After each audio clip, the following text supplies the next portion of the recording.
Hi, my name is Ayomide. Welcome to the World Without People podcast, where we journey into some pretty amazing stories of everyday people.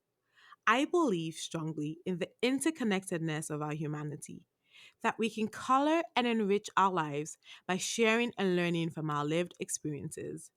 In this concise 30 minutes podcast, I bring to you engaging conversations, like a chapter in a vibrant book, designed to motivate, encourage, challenge, and of course, brighten your day. Each guest gets to ask me one question, and there's no telling what they might come up with. So thank you for tuning in. Grab your coffee or tea or listen on the go to remarkable real people. After all, what is the world without people?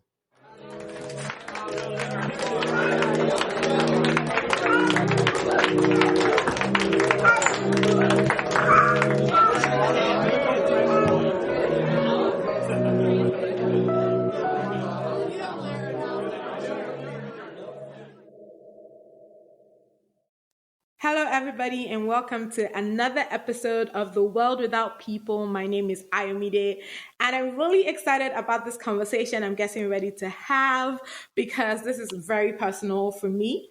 But first, let me introduce my guest. My guest is Dr. Nneoma Erurum. Did I say that right? You surely did. Okay, good. And Dr. Nneoma is a gastroenterologist.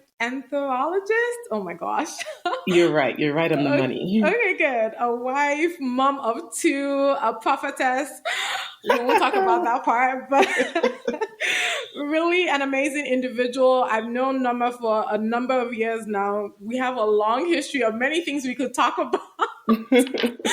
But we're going to focus on the main thing. I will say we had a really good time when we took the youth to, I don't even remember what state. What state did we go I believe it was Harrisburg, PA. Oh, it wasn't too on far the from mission trip. Yeah. Okay, yeah, from New Jersey. But we drove with a bunch of like 12 kids, 12, maybe 14 kids. And, we did community work and got to learn a little bit more about Jesus, and it was fun. So I will say that tidbit. But thank you so much for joining me on today's conversation. No, thank you so much, Dr. Nife, for having me on as well. It's always a pleasure. Look at the doctor. And this is like the third name that people are going to hear. I will say that I explained this all in my intro video. So if you haven't heard my intro video, don't be surprised that with each guest, they might call me different names. But thank you so much. Okay, so I'm going to go into it. This is my 1 year anniversary of having done my fibroid surgery. Congratulations. Yeah. Thank you. Now, with that caveat, I will say that it was 4/28 last year when I went in for the actual fibroid surgery. But I was still in the hospital 7 days later. I was released 7 days later, and that was due to some very, very unexpected, very unusual complications, I think, even for the doctors themselves. But I think one of the reasons why I wanted to talk to Nneoma on this was because, one, she's had a similar experience in having a fibroid surgery, but two, we actually shared the same doctor. She was the one that told me about Dr. Miriam Klober's sister. If you're in the New Jersey area, New York area, and you need a doctor, she was absolutely excellent. But that's not why we're here. So let me just get into it. Well, let me start from the beginning. I had no clue that I had fibroids. I had no clue. I went into the doctor maybe a year or 2 years before, and the doctor is like, don't you feel this? And I'm like, no. And he's like, this is about 10 weeks of pregnancy worth of fibroids. I'm like, wait, what? What do you mean? And so I guess my first question to you is, because I think your story was similar, share that story. And then why is it that women are not perceptive of fibroids, especially because it seems to be really rampant? Yeah. Well, thank you again for having me, Dr. Nife Olubukola. I'm trying to remember your other name now, but now it's escaping me. I'm sure I know it. All your names. But yeah, this topic of fibroids, it's one that is very, very, very common. It's a common issue a lot of women are dealing with, and some people don't even know that they're dealing with. Very, very common in the African American population and people of color, and especially, you won't believe it, even among Nigerian women. So it's 3 times more common in African American women compared to people who are not of color. And then among people of color in Nigerian women is way more common than every other I guess nationality. Wow. And I knew that my mom had fibroids. My mom's fibroids, though, were asymptomatic, meaning that she didn't feel anything. She Okay. only knew she had fibroids when she was about to give birth, and the doctor had mentioned it, the size, it wasn't really doing anything. And so she just elected to watch and see. I, on the other hand, I had no clue whatsoever. So and I'm not someone who didn't do her regular checkups. Even though I'm a physician myself, I still do my annual checkups, see my GYN, all that. But the thing about fibroids is by the time they start to cause symptoms, it's usually due to the enlarged size or because of bleeding or anemia. So you can have fibroids for several years and have no symptoms. I'll go back to my story and I'll jump in to talk a little bit more about fibroids. So I was a chief resident at one of the hospitals in Newark, New Jersey. Everyone had gone home. I was staying back to study for my boards, and I was just in my office and the door was locked. And all of a sudden, I felt like a pain on the right lower side of my abdomen area, almost near my groin. And so I'm like, okay, that's what we do as physicians, right? We diagnose ourselves, right? Instead of us to take ourselves to someone else who assesses us, at least the initial part, we sort of kind of diagnose ourselves, think about what we're having. So I'm like, okay, you know what? I've never had my appendix out. This is exactly where around the area where my appendix is. Most likely, maybe I'm having appendicitis. Okay, maybe it's mild. Let's just watch and see. So after a few hours, the pain went away, not a big deal. And then I go home, I go to bed. The pain became so severe. It woke me up from sleep. I started feeling like I'd had some fever chills, and I went to the emergency room. And then they do this blood work, whatever. Nothing shows up on the blood work, and they do start with an ultrasound of the area I had the pain. And then the doctor looked at me. He didn't say much. He says, "You know what? We're taking you for a CT scan." And so he does the CT scan and comes back to talk to me. And he said, "You have a fibroid that is larger than a football in your uterus." Wow. And this fibroid that you had that's larger than a football didn't just start today. You've had it for years. So he's like, "How come you didn't feel anything? You didn't know you didn't." And I'm touching my stomach. I'm touching my belly area. I'm like, I feel nothing. Like the reason why I had symptoms that day, Nifel, was because the fibroid had now burst. It was so huge that, Oh my gosh. and it was filled with fluid, which is, so cysts also were in the fibroid, and the cyst had what we call ruptured. So it burst open and it was leaking out everywhere. And so that's when I started to feel symptoms. But prior to that, for years, I had this big tumor just growing and growing. And the way my fibroid was located was actually on top of my uterus. Oh my And I had gosh. absolutely no symptoms. So because the uterine cavity is deep in the abdominal wall, like I said, except something happens with the fibroids, meaning that it grows large enough to begin to touch other organs, or you have anemia or heavy bleeding as a result of the fibroids, or it bursts open, like in my case, and then you now have pain. You can have fibroids for several years and not know anything. And the size, most people who initially have fibroids that are diagnosed, they're usually on the smaller side, right? So the smaller side, except someone does an ultrasound for other reasons, and then they detect things like fibroids, ovarian cysts, these things you can have for a very, very long time and not know it until it begins to cause issues in your abdominal area. That is so crazy. First of all, I did not know it burst. I knew it was an emergency, but I didn't know it was because it had burst. That is Yeah. crazy because on the one hand, yours, I believe you said it was just one, right? Like the big Yes. one. I had 18 removed. So it was Wow. a little bit like all over the place and a mess. But you're right. I also really didn't have the so-called typical symptoms. And I know all the men have left the chat, but I hope you stay so you know what your woman may be going through, especially Yes. if you are in the Nigerian community, as we have mentioned. But I know all the men have left the chat, but it's okay. No, bring them back. They need to know what their spouses and significant others might potentially Be have and going what to through. do. Right. And it's funny because like the guy is like, "Oh, haven't you been feeling this?" I'm like, "Well, I've been overly constipated, but like I Mhm. just thought it was part of like diet, like I wasn't eating better. So I was trying to cut off rice, trying to cut off everything." And it's funny because I think when he initially saw it and made me do the ultrasound, maybe I'd had like 10, but Mm. by the time I did the surgery and, it was 18, I was like, wait, why did it go so So fast? fast. And I guess my question with that is what is it with the female anatomy, I would say, or maybe is it our diet? Like, what is it with Nigerians, like you've mentioned, since it's so prevalent within us, Yeah. that is causing this? Yeah. If I had the answer to that question, I would probably be a millionaire by now because then I can go back to try to prevent it. So, majority of what causes fibroids is typically largely unknown, right? But there are some what we call risk factors, meaning that things that if you have a combination of them, you're more likely to have fibroids. So with us, I think the big thing is our genetics. So Right. in our genetic makeup, there is a high propensity for us women of color, especially Nigerian women, to have fibroids. Like I said, my mom had it. So if you had asked me, did I think I was going to develop fibroids probably in the future, just based on genetics alone, I guess I could have had that answer. But I didn't know to start looking for it at such an early age before it had begun to have complications such as rupture. Other things, of course, that are associated as risk factors for fibroids is obesity, not having children, early menopause, using hormonal contraceptives, diet, alcohol, smoking. So all these things combined together have some role to play. But if you had to pick one big thing, it would be genetics. And mostly the cause of fibrosis is mostly unknown, but genetics plays a huge factor. And every other thing is an interaction that also contributes to the risk.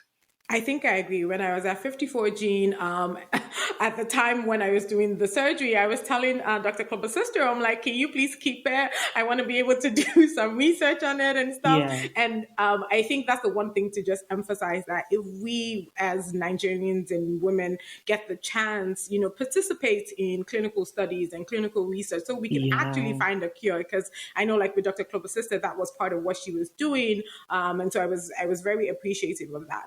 You did mention something just right now, and I think we need to talk about it immediately, is the issue of children. I mentioned you have 2 children. I'm certain that these were after. So Yes. One, thank God, because Thank God. I do feel like you said, right? Obviously, I'm 36 now. There's that throbbing thing in my head, like, okay, now you had the surgery and they suggest you should almost immediately have the baby. But I'm not having a baby, at least not this year. So then, who knows? Don't say never. What are you talking about? Okay, let's do the math. It's 5-1. So it's 9 months to have a baby. Okay. So next you gotta year, get married. Okay, fine. But anyways, what I was trying to say, Dr. Nneoma, was that there's obviously those thoughts that have come to my head, and there's also been people, family, friends who've had both experiences. Some people have had the baby. They've even had the baby with the fibroids, like while the fibroid was still in them. And there are people who've had the fibroid surgery and are afraid that that's why they're not able to have babies. What can you share about that, if anything at all? Yeah. So, I mean, in general, you hear, if you ask somebody generally, they'll say, okay, having fibroids can be a cause of infertility. Generally. However, that statement has different layers to it. So no one should just take that statement and just run with it. So what do I mean? I'll try to break it down a little bit more. So there are different places where fibroids can be located, right? So it can be located inside the uterine wall, okay? Mm-hmm. It can be located on the surface of the uterine wall, and it can be, so there are different layers in the uterine wall. So it could be on top, it could be within, and it could just be the first layer under, right? So the medical terms are intramural, submucosal, subserosal. This just has to do with the exact same thing I said. Depends on the location and the number of the fibroids. So it makes clinical sense that the ones that are located within the uterine wall, right, cause problems and could potentially cause complications, especially if you don't remove them, right? The ones that are located on top usually have no issues. The uterus is still intact. But the one thing that a lot of physicians or whoever is doing your surgery advises before you have the fibroid surgery is that when they do any kind of major disruption to the uterine wall, they just recommend that you prefer to have a C-section versus vaginal delivery because the uterine wall has already been tampered with. But by itself, if the fibroid itself is the cause of babies not growing in the uterine wall because they just have that obstructive fibroid in there, getting rid of the fibroids helps with fertility. So getting rid of the fibroids does not cause infertility. The fibroids itself could cause infertility when they're not taken care of, depending on the location, depending on the size, depending on the number. But getting rid of it depends on what kind of surgery they had to do, how much in the uterine wall they had to cut into. The physician can just advise, okay, so when you get pregnant, I prefer that you have a C-section to reduce the risk of complications. So I think what people are scared of is anything that basically just touches their womb, any kind of knife that just goes into their womb. They're scared that that womb would not be able to carry a baby, but that's not necessarily the case. Yes. I think that's definitely, but the big thing I want to emphasize from what I just said really is that every case is different. Right. Every fibroid is different. The size, the location, and the number, it's a big deal. And so the various treatment options differ just based on that alone. And so a consultation with an experienced OBGYN or surgical oncologist that says, okay, this is what the ultrasound shows, this is what the MRI shows, this is my desire to have children later on, what are my treatment options? I think everyone should be having that conversation. Absolutely. And so that begs the question, why aren't ultrasounds done as part of regular GYN care? Because I had never had an ultrasound until it was then recommended once the doctor said I had fibroids. Then the second question will be that, would you recommend as Nigerian women a certain age for us to start to do that? You know how breast cancer, if you have the risk, they tell us Black people start doing it earlier. We don't hear those recommendations around fibroids.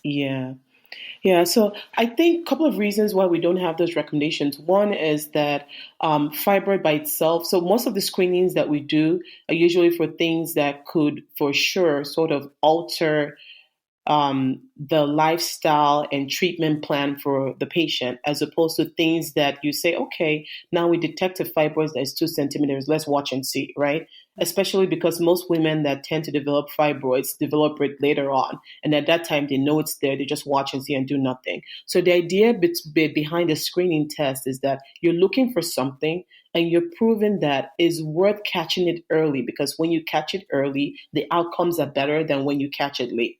For example, use breast cancer. So the studies and the research is clearly there to see that despite the cost we'll spend on doing all this millions and millions of mammograms, it's worth it then if you catch breast cancer early and you can treat it and get rid of it completely, as opposed to the cost of when the person is diagnosed with breast cancer. So that's what a screening test or a preventive test has to do. The risk of having the procedure before, the cost of having the procedure before has to be justified based on the outcome. So I mean, I know people would say, oh, because it only affects mainly African American women, people of color, that's why many people, it's not globally recommended. I hear that, and I don't 100% disagree, but I do think a part of the huge reason why it's not recommended is because it's just like recommending any kind of ultrasound or imaging test. You're going to pick up something. Most of what you pick up won't mean anything. However, if there are symptoms, I think the big thing is women of color in general, African American women of color, Nigerians, Black Americans should have a very, very low threshold to request for an ultrasound. What's a low threshold? People who have painful sexual intercourse, people who have heavy menstrual bleeding, people who have painful menstrual periods, people who have any kind of abdominal discomfort whatsoever. Don't just chalk it up to say this could be anything. So right now, there are no guidelines that recommend screening for fibroids just because it's just so varied in what a fibroid could mean from person A to person B. Most people with fibroids can end up being fibroids. We just monitor ultrasound every 6 months and see the progression. And depending on the size and what it's doing, depending acting or intervening in that point in time.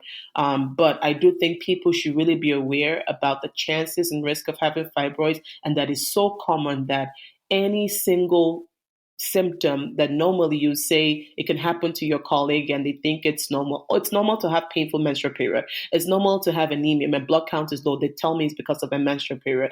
ask your GYN. There's a strong history of fibroids. I'm a woman of color. A lot of people have fibroids. I want to check with an ultrasound and be your own advocate, That's so important. Amen. I think that's exactly what I was hoping that you would clarify for us because, like you said, I wasn't having, painful menstruation. I wasn't having, any of that, right? Mm-hmm. So if the only thing is abdominal pain and like I said, I just thought I was adding weight, then it didn't even seem like something to bring up. Though I was constantly bloated, I was constantly constipated. And then come to find out that the fibroids itself was, one was on my bladder, one was on my uterus, it was like all over the major, places that actually affect one's health. And so I think it's very, very important that you said that we should advocate for our health. And so it brings up the question, why are Nigerians or the people of color not really talking about it? It was in this process that I was trying to even see if I could develop some kind of network. And I found only one network that started to talk about it. And then, also had seen that the vice president of the United States was concerned about this. But not a lot of physicians are advocating for maybe more research, more clinical research, more conversations, right? Yeah. Why is there that lack? So I have various thoughts on this. I think that a lot of people don't throw energy, money, resources into something until it hits their home turf, right? So if most of the people who do research are not women or people of color, it's not most people who do this kind of research are not really being affected by it. And so they don't see it as something. That's one of my theories, at least to begin with. They don't see it as something that to invest money, time, and resources in, almost because they're not primarily, most people, of course, African American women, Black people in general, were minorities, right? So most people are not necessarily affected by this. So there's not a worldwide call to say, you know what, fibroids has become so much of an issue that we need to dedicate XYZ millions of dollars to do fibroid research, see if we can find the genetic makeup that causes it, or things that we can do in the early stage to prevent the growth of fibroids down the line. So that definitely, there's a component to that. I was sidetracked for a little bit and I'll come back. I was talking to a colleague of mine about lentiglobin, which is one of these new therapies for sickle cell.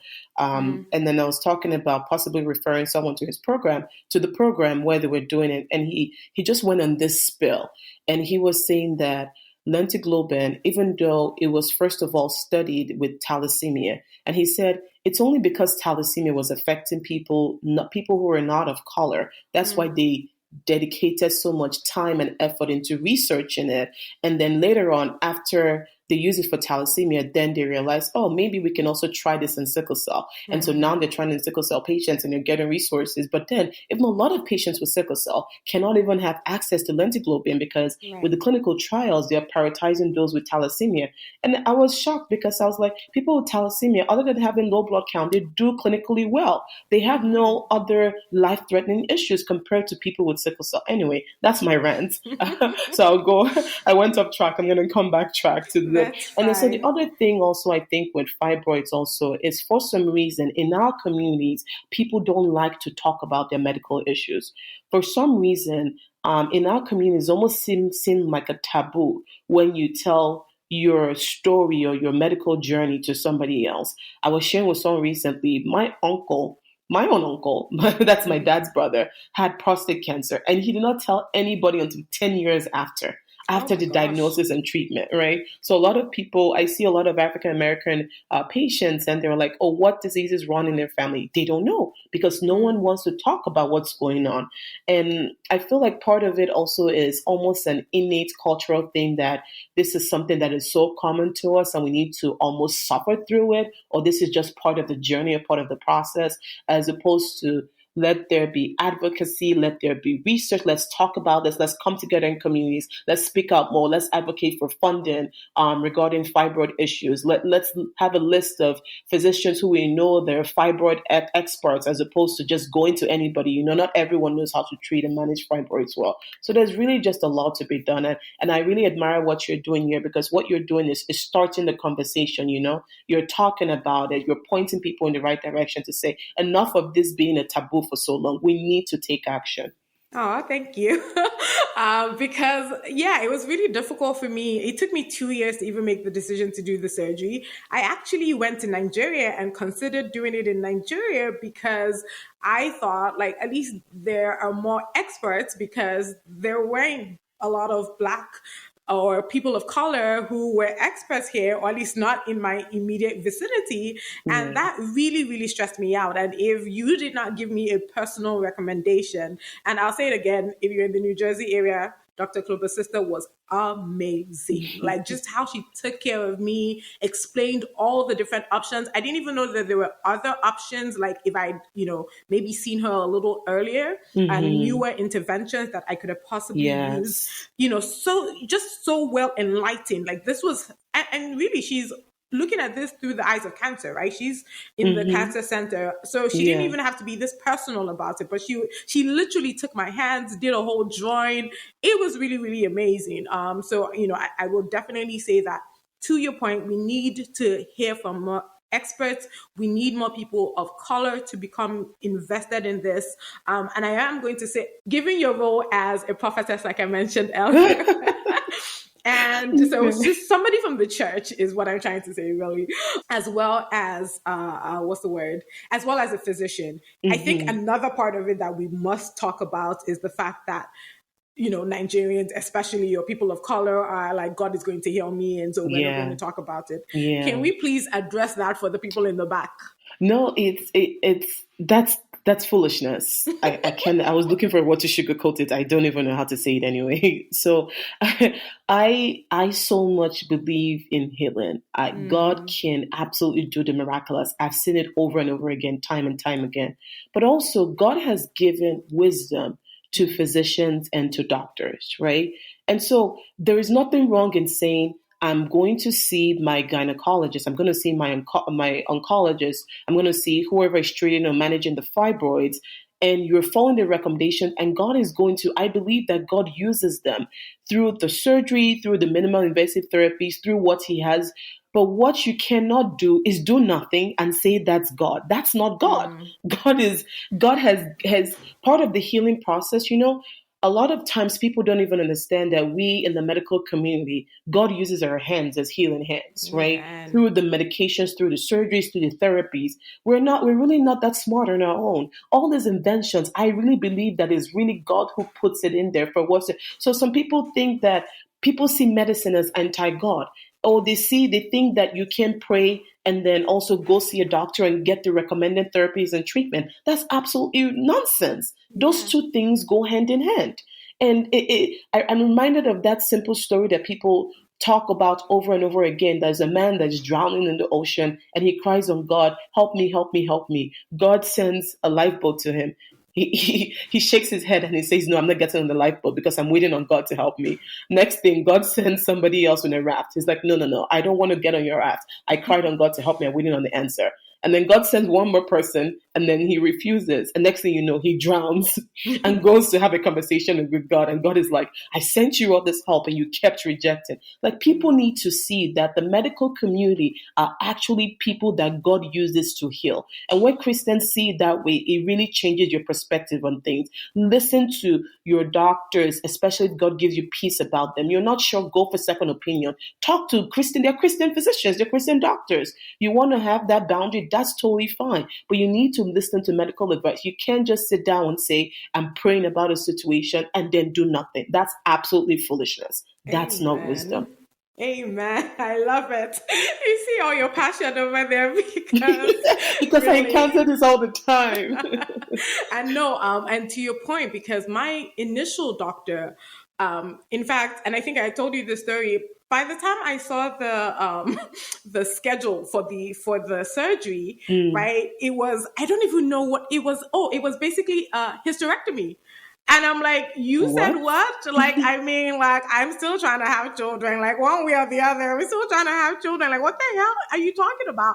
And that was what made me go for a second doctor, Mm. because on the one hand, you're like, oh, he's a doctor. He's done this many times or whatever. But if you cannot even get my appointment, calendar schedule, whatever, right? And like you said, I'm a person of color and my doctor was white. So I'm like, let's talk about this. And I called a couple times and they still didn't fix that. I thought for Mm. me, that was very important to my patient care. I think to your point, it's important that one, like you said, the piece, get 2-3 different opinions. There's nothing Yes. wrong with that. But Mm-hmm. see a doctor. See a Yes. doctor. Like, just Yes. let's stop with the nonsense. No, With stop. that said, though, I'm going to now then confess my own, like, foolishness, for lack of a better term, because I really did think like this surgery was going to be in and out. Like, Mm. I had there was no part of me, like, don't get me wrong, my doctor told me all the possible complications and everything, but like there was no part of me that actually considered the fact that I was going to have a complication. Yeah. So much so that my only two thoughts were, I could live and everything will be fine, or I could die. So I gave my Mm. best friend, well, one of my best friends, all my passcodes and passwords and everything, like, just in case. Like, those were the two options. So I wasn't going to tell anybody. In fact, I literally at the last minute told a few people, like, I told you that I was going to do a surgery, but I don't think I told you time, days. Like, I really tried not to tell anybody. And then I Yeah. found myself in the complication and had to call like everybody to start praying because we Yeah. didn't even know what it was. Yeah. What I'm trying to get to is, I like how are we supposed to better prepare ourselves? Because Yeah. sometimes even things like pregnancy can seem so routine. Mm-hmm. But sometimes it's not. Okay, exactly. Yeah. You know exactly what I'm trying to say. So, Yeah. what should we do better in high stressful healthcare situations? How should we prepare? How should we prepare our families? Yeah, no, thank you. You really brought a very, very important point. I mean, so any kind of medical procedure, any kind of medical surgery definitely has risk of complications. The risk might be low depending on the complication. It can range from 1 to 5%, sometimes 10%, maybe a little bit less, but there are definitely complications. So the way to think about it, for me, for any kind of major surgery, and so even a myomectomy, which is the procedure Nifia and I had, the surgery Nifia and I had, involves cutting into the abdominal wall cavity. So anything where there's an incision made in your abdominal area is actually considered a major surgery. So I believe one of the ways people can prepare ahead of time, one is to listen when they talk about the surgery and the possible complications and ask questions about the major complications and say, okay, so if this happens, what do we do? If this happens, what do we do, right? So you're going in well prepared. And then share that information with your inner circle. Also, friends and family should know your prayer warriors, those people who you call and who pray with you through the highs and the lows, whatever issues, your prayer partners, they all should also be aware. Everyone should be praying. The other thing I would say is take a sufficient time off work so that you're not bothered with anything. Even if you think I'm going to be in and out, going back to work in 2-3 weeks, no. Make sure that your schedule is clear and you don't have to stress about any of that. Other thing also is make sure that you ask your close friends or family member to be with you during that period and not just on the day of the surgery and after 2 days after, for weeks after. And if possible, that designated person should not be someone who is going to work and coming back, meaning that you should not be alone, right? Because you never know what really could happen. The major complications that people could have from most myomectomies or fibroid surgeries is bleeding, it's a big one, infection is a big one. There's also complications even just from the anesthesia, There's complications from the suturing, there's complications from possible nicking or touching or cutting other organs that are adjacent to the fibroids. There's complications from possible cutting too much at the same time. So a lot of things possibly could go not necessarily in the direction as envisioned by the surgeon going into. So the big thing is be mentally prepared for anything. Have people praying with you. Get your scriptures, that you're going to hold on to God's word. Confess what God says about you. Confess healing. Speak healing.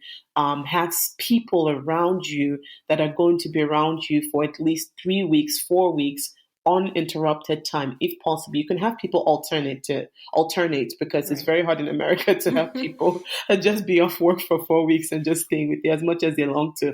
Life happens. Maybe someone takes up 2 weeks, stays with you. Their person takes up the other 2 weeks, and just ask about these complications and what could possibly happen. But there's no magical way to prevent them. They happen. But at least when you're mentally prepared and you have all the possible outcomes, know about them and what could possibly happen, it really helps more, just even your morale and just how you go into it when you're aware. And I think that's very important. I have heard it said that it's not even the cancer that kills sometimes, like it's the actual anxiety and thoughts in your head, your mindset around that, because I really was not mentally prepared. And my surgery went well. It was excellent. The doctors were impressed. Everybody was happy with everything. And my complication was so left field. Like everybody was shocked. We didn't know what was happening. Like literally had to do a whole bunch of CT scans every day, ultrasounds every day, just to kind of figure out what it was. And I think the thing that was affecting me the most, like, yes, I was praying. Yes, I was like worship everything. Like it was great. But I think the thing that was affecting my mind the most was I had not mentally prepared. And so the nurses kept saying, oh, you're so anxious. Like the one nurse actually was like, okay, I need you to take this anxiety medicine because it's too much. And so I think that's a very, very important thing that, when you're dealing with any health issue, your mental has to be very, very important. And I think that cannot be overemphasized, Absolutely. You're so on point. Okay, so I think that's the gist of it when it comes to fibroids. But I think I want you to leave us with one message for women in general, as to how, especially, like I said, Nigerian women, I just have a lot of issues with how we address our health. I feel like there's a lot that needs to be talked about and publicly addressed, that we're not doing a lot. So maybe I'll have you back on here, but I will say, what is your message, especially, starting for younger women, because I have a heart for young people. What will you leave us with? Yeah, so thank you so much for that. You're absolutely right. I think that the biggest thing, or one of the biggest thing I would say is educate yourself, educate yourself, educate yourself. I think in this 21st century, in 2023, with all the resources we have out there, all the education, I don't think ignorance is an excuse anymore, If you say you don't know the right resources or handouts, there are people you can ask that will point you in the right direction. Ask Nife, ask me, like we will point you in the right direction, but ignorance is not bliss. You see it around you every day. You see women of color having issues regarding their whole reproductive organ system. If it's an ovarian cyst, it's fibroids, or it's menstrual bleeding, one issue or the other. And you see it so common. You want to know about the symptoms. What should I be on the lookout for? If I'm not on the lookout for anything, should I start asking my doctor to start screening me or checking me for these things because it runs in my family, because it's higher in my genetic makeup? These are the questions we need to be asking. And be your own healthcare advocate. One of the things I like on this side of the world that the United States has started doing is that everyone has instant access to their medical records, So you can go in, you can see your test results, you can see labs. You don't understand something, call your doctor. Your doctor doesn't understand something, your doctor didn't answer you, and you find another doctor or you talk to someone in your community who knows that. But you have to know everything regarding your medical health. You have to know when you're supposed to get test A, test B. You have to be aware of your own body. And the reason why is because you are your best advocate. And your voice is not something that should be shut down. Don't be intimidated. Educate yourself, know your resources, know people you can come to with questions, and be your own medical advocate.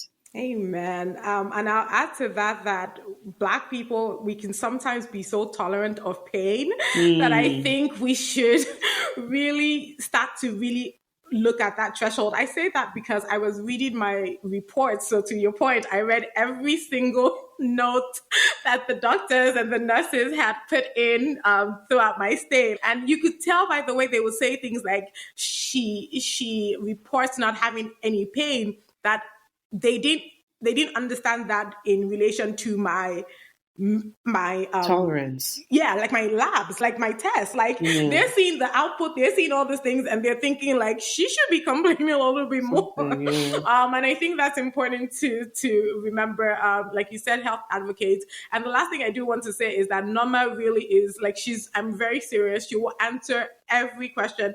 I mean, she's really, really busy, but I call her about my mom's health, my siblings. Like literally the other day we were at a party and somebody noticed something on my back, and I'm like, no, like what's on my back? So, obviously, if you're listening to this and you just feel like you want somebody to talk to, reach out to me. I'll try and connect you, or at least try and send the questions through. Thank you so much. You do get to ask me one question on anything. Okay. I think so. You definitely have a strong passion, Nife, for advocacy, especially with health issues. So my question for you is that will we be seeing you take this to another level in terms of officially forming some kind of women of color advocacy group for their health? And if yes, please add me on board with this new movement, because this passion just has to keep on going somewhere, You're really, so God has really given you this innate passion and desire for this. So I'm excited to really see. I guess my question is, any new things coming up also in the pipeline that you're thinking about regarding this?